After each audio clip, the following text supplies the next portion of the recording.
జీవితకాల నిషేధం వద్దు. వివిధ కేసుల్లో దోషులుగా తేలిన రాజకీయ నాయకులపై ఎన్నికల్లో పాల్గొనకుండా జీవితకాల నిషేధం విధించడం సరికాదని సుప్రీంకోర్టుకు కేంద్రం తెలిపింది. ప్రస్తుతం ఉన్న 6 ఏళ్ల అనర్హత సరిపోతుందని పేర్కొన్నది. అయితే ఈ మేరకు సుప్రీంకోర్టులో బుధవారం అఫిడవిట్ దాఖలు చేసింది.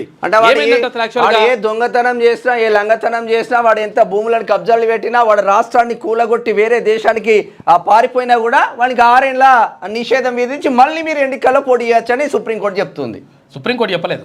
అయితే వీళ్ళు దాంట్లో విషయం ఏంటంటే అసలు యాక్చువల్ ఇక్కడ ఏమంటుందంటే, ఇక్కడ మర్డర్లు ఏరి మానభంగాలు చేసిన, రకరకాలుగా కేసుల్లో ఇరుక్కున్న తర్వాత అందులో దోషులుగా తేలిన సుప్రీంకోర్టు అడిగింది. సుప్రీంకోర్టు కేంద్ర ప్రభుత్వాన్ని అడిగింది, మరి ఎట్లా చేయాలి, మరి వీళ్ళ పరిస్థితి ఏంది, వీళ్ళకు జీవితకాలం నిషేధం విధిద్దామా?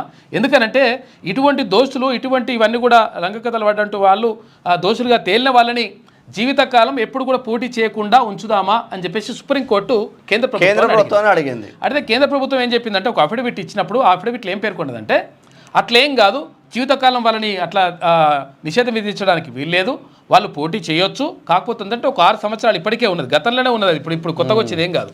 గతంలో 6 సంవత్సరాలు నిషేధం అనేటువంటిది ఉంది. ఆ 6 సంవత్సరాలు ఉంటే సరిపోతుంది.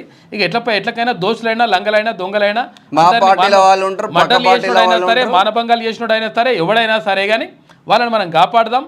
వాళ్ళకి 6 సంవత్సరాలు నిషేధం ఉంటుంది. ఆ తర్వాత మళ్ళీ వాళ్ళు పోటీ చేసుకోవచ్చు, మళ్ళీ వాళ్ళు గెలవచ్చు, ఇక జనాన్ని నాశనం చేయొచ్చు అని చెప్పేసి చెప్తా ఉన్నట్టు. ఇటువంటి చెప్పింది సుప్రీం. ఎందుకు ఇట్లా చెప్తారు అంటే చాలామంది ప్రజాప్రతినిధులుగా అనుకుంటోళ్ళు, ఎంపీలుగా, ఎమ్మెల్యేలుగా ఉన్న వాళ్ళు ఇప్పుడు ఒక 60% మంది మొత్తం కూడా క్రిమినల్స్ ఉన్నారు అని చెప్పేసి అంటే ఇప్పుడు అక్కడ కోర్టులో ఉన్నటువంటి కేసులు చెప్తా ఉన్నాయి. అయితే ఇందులో కొంతమంది నిజంగా అన్యాయంగా కేసులు నమోదై ఉన్న వాళ్ళు కొంతమంది ఉంటారు, అది వేరే విషయం.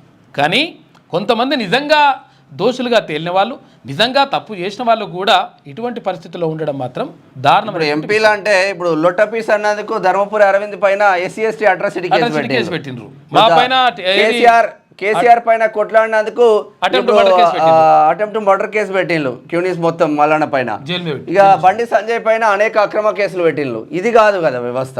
కాకపోతే అంటే సరే, మరి నిజంగా చూసి బరాబర్ చేయాలి కానీ